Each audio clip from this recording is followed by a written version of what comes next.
تخيل كوكب حجمه أكبر من الأرض ب1300 مرة. ده كوكب المشتري، أضخم كوكب في المجموعة الشمسية، ولو ما كانش موجود يمكن حياتنا نفسها كانت هتبقى مختلفة. المشتري هو أكبر كوكب في المجموعة الشمسية، بيتكون أغلبه من غازات زي الهيدروجين والهيليوم.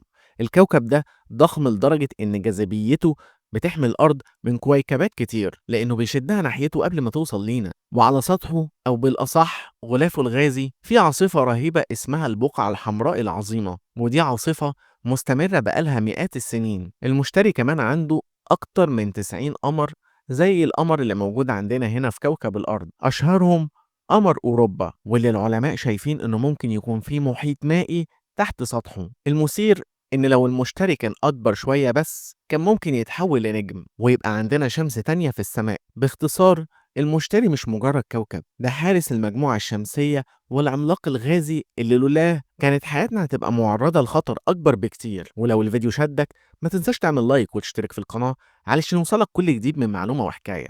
واكتبوا لنا في التعليقات تحبوا نعمل فيديو عن أقمار المشتري الغامضة. وبس كده، نشوفكم في الفيديو الجاي إن شاء الله.